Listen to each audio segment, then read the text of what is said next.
Hi hello welcome to opinion matters channel. నేను mister B. Andhra Pradesh ముఖ్యమంత్రి శ్రీ నారా చంద్రబాబు నాయుడు తాను శాసనసభ్యుడిగా ఉన్న కుప్పం నియోజకవర్గంలో ఒక ప్రత్యేకమైన కార్యక్రమానికి శ్రీకారం చుట్టారు. ఆ కార్యక్రమం పేరు జననాయకుడు. ఏం చేస్తారు ఈ జననాయకుడు కార్యక్రమంలో అంటే ఆసక్తికరమైన డీటెయిల్ కనబడింది. అదేమిటి అంటే డైరెక్టర్ శంకర్ ఒకే ఒక్కడు మూవీ ఉంది. అందులో హీరో పురుషోత్తం పూర్తి స్థాయి ముఖ్యమంత్రి అయిన తర్వాత, అంటే వన్ డే సీఎం సక్సెస్ అయిన తర్వాత ఫుల్ ఫ్లెడ్జ్డ్ గా సీఎం అవుతాడు కదా, పార్టీ పెట్టి గెలిచి.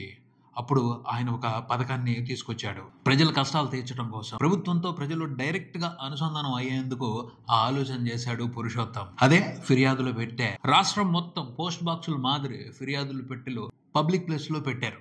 అందులో ఎవరైనా సరే వాళ్ళ ఫిర్యాదును రాసి ఆ బాక్స్ లో వేస్తే వీలైనంత త్వరగా ఆ ఫిర్యాదులకు పరిష్కారాలు చూపెట్టాలి. ప్రభుత్వం బాధ్యత అది. నిజంగా చాలా గొప్ప ఆలోచన అది. కానీ ప్రాక్టికల్ గా ఆ ఆలోచనని సరిగ్గా పాటించిన ప్రభుత్వాలు లేవనే చెప్పాలి. ఎందుకంటే అది చాలా పెద్ద ప్రాసెస్. ఎన్నో వ్యయ ప్రయాసాలు ఉంటాయి. పోస్ట్ బాక్స్ లో లెటర్ వేసినంత ఈజీ కాదు ఆ మొత్తం వ్యవహారాన్ని సక్రమంగా నడిపించడం అనేది.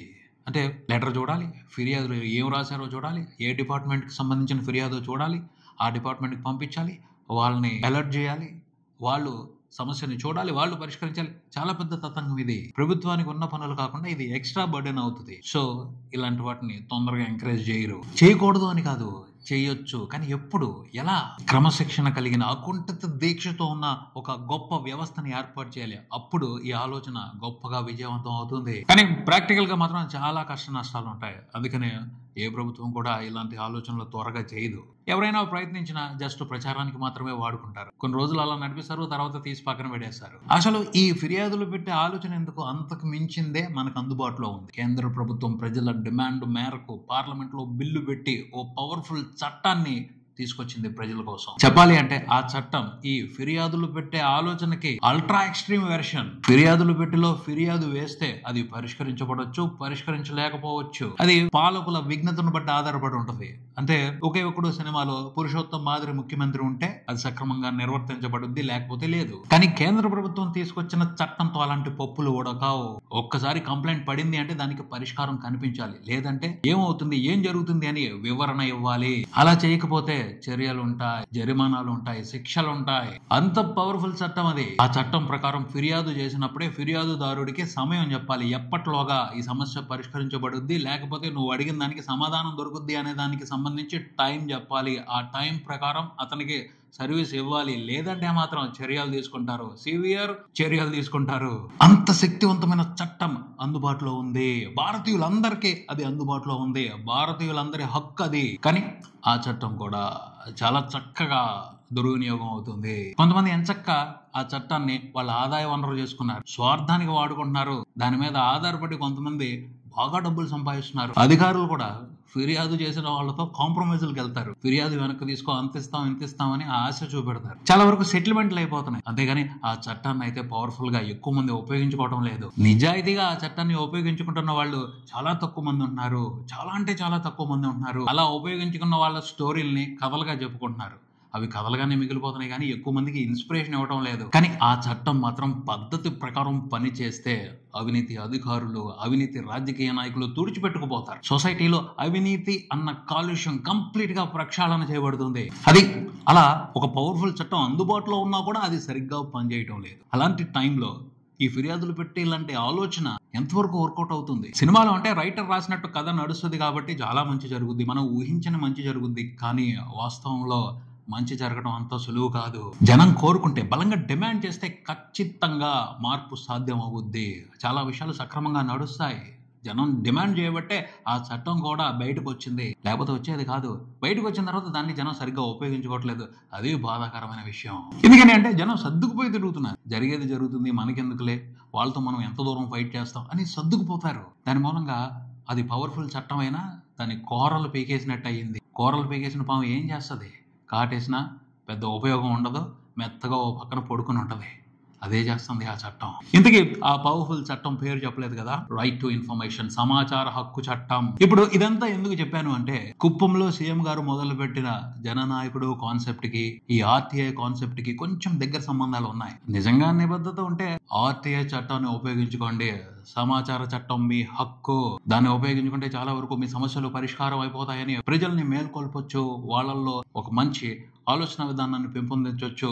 ఆర్టీఐని సరిగ్గా అమలు చేయొచ్చు. కానీ అలా చెప్పకుండా జననాయకుడు అనే ప్రత్యేకమైన కార్యక్రమాన్ని మొదలు పెట్టారు. ఎందుకంటే ఈ జననాయకుడు అనే ప్రోగ్రాం ప్రభుత్వ కార్యక్రమం కాదు, పార్టీ కార్యక్రమం. ఈ జననాయకుడు అన్న ప్రోగ్రామ్ తో ప్రజల సమస్యలు పరిష్కరించాలి అన్నదే ధ్యేయం. కానీ ఆ సమస్యలు తీసుకుని ప్రజలు ఎక్కడికి వెళ్ళాలి? ప్రభుత్వ ఆఫీసుకు కాదు వెళ్లాల్సింది, తెలుగుదేశం పార్టీ ఆఫీస్కు వెళ్ళాలి. మీ దగ్గరలో ఉన్న తెలుగుదేశం పార్టీ ఆఫీస్కి వెళ్తే వాళ్ళు ఎంచక్కా లోపలికి రాగానే ఫిర్యాదు చేయడానికి వచ్చామని చెప్పగానే కుర్చీ వేస్తారు, అందులో కూర్చోవాలి. కూర్చోగానే టీయో కాఫీయో ఇస్తారు. ఆ తర్వాత ఫిర్యాదు తీసుకుంటారు. ఇలాంటి మర్యాదలు గవర్నమెంట్ ఆఫీస్ లో జరుగుతాయా? పార్టీ ఆఫీస్ లో కాబట్టే జరుగుతాయి. ఇది కూడా ఒక రూల్ ఈ జననాయకుడు కాన్సెప్ట్ లో అర్థమవుతుంది. ఫిర్యాదు తీసుకుని ఏం చేస్తారు? ఒక వెబ్సైట్ లో దాన్ని నమోదు చేస్తారు. దానికోసం ఒక ప్రత్యేకమైన వెబ్సైట్ రూపొందించడం జరిగింది. ఆ తర్వాత ఆ సమస్య ప్రభుత్వం పరిష్కరించాల్సిందైతే ప్రజా ఫిర్యాదుల పరిష్కార వేదికకు పంపిస్తారు. పార్టీ తరపున చేయాల్సిన పనులైతే పార్టీ నాయకులు చూసుకుంటారు. సమస్య ఎన్ని రోజుల్లో పరిష్కారం అవుతుందో రాసిస్తారు. సమస్య పరిష్కారం అయ్యేంత వరకు కొంతమంది పర్యవేక్షిస్తూ ఉంటారు. డైరెక్ట్ గా వచ్చి ఫిర్యాదు ఎవరైనా చేయలేకపోతే టోల్ ఫ్రీ నెంబర్ కి ఫోన్ చేసి ఫిర్యాదు చేయొచ్చు. దాన్ని కూడా నమోదు చేసుకుంటారు. ఇదంతా కూడా తెలుగుదేశం పార్టీ ఆఫీస్ లో జరుగుద్ది. స్థానిక తెలుగుదేశం పార్టీ ఆఫీస్ లో జరుగుద్ది. ప్రజలు డైరెక్ట్ గా ఫిర్యాదు చేయకపోయినా మీడియాలో వచ్చే కథనాలను కూడా సుమోటోగా తీసుకుని ఆ సమస్యలు కూడా పరిష్కారం అయ్యే విధంగా ఈ కార్యక్రమం చేస్తుంది. ప్రజలు ఎన్ని అర్జీలు పెట్టుకున్నారు, వాటిలో ఎన్ని పరిష్కారం అయ్యాయి, ఇవన్నీ కూడా ఎప్పటికప్పుడు సీఎం ప్రత్యక్షంగా చెక్ చేస్తూ ఉంటారు. దానికోసం వెబ్సైట్ లో ఒక ఆప్షన్ పెట్టారు. ఈ కార్యక్రమానికి సంబంధించి పెద్ద ట్యాగ్ లైన్ ఉంది. అదేమిటి అంటే, ఎన్నికల సమయంలో పార్టీ కార్యకర్తలు ప్రజల సమస్యలు తెలుసుకోవడానికి వాళ్ళ ఇళ్లకు వెళ్లారు. చాలా ఇబ్బందులు తెలుసుకున్నారు. ఈ కార్యక్రమం మూలంగా ప్రజలు ఇచ్చిన అర్జీలు పరిష్కారం అయితే మళ్ళీ అలాగే ఇల్లు తిరిగి మీకు ఇంత మంచి జరిగింది అని వాళ్ళకి అర్థమయ్యేట్టు చెప్పాలి. పార్టీ నాయకులు వెళ్ళి ప్రజలకి మీ సమస్య పరిష్కారం అయిపోయింది అని చెప్తే ఎవరి మీద ఇంప్రెషన్ వస్తుంది? సీఎం మీద ఇంప్రెషన్ వస్తుంది, తెలుగుదేశం పార్టీ మీద ఇంప్రెషన్ వస్తుంది. అంతే. ఈ జననాయకుడు ఉద్దేశం ఏంటో అందరికి అర్థమవుతుంది కదా. ఆలోచన అయితే బాగుంది, కానీ పక్షపాతం లేకుండా, ఎటువంటి పక్షపాతం లేకుండా టీడీపీ పార్టీ ఆఫీస్ లో ప్రజలందరి సమస్యలు పరిష్కారం అవుతాయా? ఈ కాన్సెప్ట్ చూస్తుంటే కొంత ఆర్టీఐ నుంచి ఇన్స్పిరేషన్ ఉంది, కొంత వైసీపీ ప్రభుత్వం ప్రవేశపెట్టిన వాలంటీర్ వ్యవస్థ ఇన్స్పిరేషన్ కూడా ఉంది. పోతే వాలంటీర్ వ్యవస్థ ప్రభుత్వ పరిధిలో ఉండేది, దాన్ని ప్రభుత్వ పరిధి నుంచి తీసేసి పార్టీ పరిధిలోకి తీసుకొచ్చారు. జగన్మోహన్ రెడ్డి వాలంటీర్ వ్యవస్థని ప్రభుత్వం తరపున పెట్టి చాలా మంచి పనులు చేయించారు. కాకపోతే ఆ మంచి పనులు ప్రభుత్వం చేసిందా, వైఎస్ఆర్సీపీ పార్టీ చేసిందా అన్న విషయానికి సంబంధించి కన్ఫ్యూజన్ ని జనాల్లో వదిలిపెట్టేశారు. అలాంటి కన్ఫ్యూజన్ తెలుగుదేశం పార్టీ తీసుకోదలుచుకోలేదు. అంటే జగన్మోహన్ రెడ్డి వాలంటీర్ వ్యవస్థని ప్రభుత్వ పరిధిలో ఎందుకు పెట్టారు అంటే, పార్టీ తరపున వాళ్ళందరికీ జీతాలు ఇవ్వడం కష్టం. సో ప్రభుత్వం తరపున పెట్టి ఆయన అలా మేనేజ్ చేశారు అనుకోవచ్చు. చంద్రబాబు నాయుడు అలా చేయట్లేదు. పార్టీ తరపున ఉద్యోగాలు పెడుతున్నారు. ఆ ఉద్యోగస్తులు పార్టీ ఆఫీస్ లో ఉండి పనిచేస్తారు. సో ప్రజలకు ఎటువంటి కన్ఫ్యూజన్ ఉండదు. ఈ పనులన్నీ కూడా, ఈ సమస్యలన్నీ కూడా తెలుగుదేశం పార్టీ మూలంగానే పరిష్కారం అవుతున్నాయి అన్న ఇంప్రెషన్ ప్రజల్లోకి బలంగా వెళ్తుంది, తీసుకువెళ్ళాలి. అదే ఈ జననాయకుడు కాన్సెప్ట్ ప్రధాన ఉద్దేశం ఏదైనా ప్రజలకి మంచి జరగటం ముఖ్యం. మంచి జరిగితే ఏమి ఇబ్బంది లేదు. కానీ పార్టీ ఆఫీస్ లో కార్యకలాపాలు పెడితే మిగతా పార్టీల వాళ్ళు వస్తారా? అలాంటప్పుడు ఏ రకంగా సమన్యాయం జరుగుద్ది ప్రజలందరికీ? అంటే ప్రభుత్వం వాళ్ళది కాబట్టి వాళ్ళకి అనుకూలంగా ఉన్న వాళ్ళ సమస్యలు తీర్చటమే ప్రధానమైన ఉద్దేశమా? అదే అయితే అనుకూలంగా ఉన్న వాళ్ళ సమస్యలు మాత్రమే పరిష్కారం అవుతుంటే అనుకూలంగా లేని వాళ్ళు సమస్యలు పరిష్కారం కావు కదా. వాళ్ళకి వ్యతిరేకత ఉంటది కదా. అది ప్రభుత్వం మీద ప్రభావం చూపించదా? ఇలాంటి ప్రశ్నలు వస్తాయి, ఖచ్చితంగా వస్తాయి. మరి ఇలాంటి ప్రశ్నలకి జననాయకుడు ప్రోగ్రాం ఎలా సమాధానాలు చెప్తుందో చూడాలి. జననాయకుడు కాన్సెప్ట్ కు సంబంధించి అర్థమవుతున్న మ్యాటర్ అదే. టీడీపీ బలంగా ప్రజల్లోకి వెళ్ళాలి, టీడీపీని పబ్లిక్ లో బలోపేతం చేయాలి. అందుకోసమే ప్రారంభించిన వినూత్నమైన కార్యక్రమం ఇది అని చెప్పాలి. దీనికి సంబంధించి మీ ఒపీనియన్ ఏమిటి? కామెంట్స్ లో తెలియజేయండి. వివేకవంతమైన సమాజం కోసం అభిప్రాయం ముఖ్యం. Opinion matters. ఇది ఇక్కడికి. మరో వీడియోతో మళ్ళీ కలుద్దాం. ఈ వీడియో మీకు నచ్చితే లైక్ చేయండి, మీ ఫ్రెండ్స్ తో షేర్ చేసుకోండి, మీ అభిప్రాయాన్ని కామెంట్ చేయండి. ఈ ఛానల్ ని సబ్స్క్రైబ్ చేయండి. నేను mister B. Keep watching opinion matters channel. Thank you.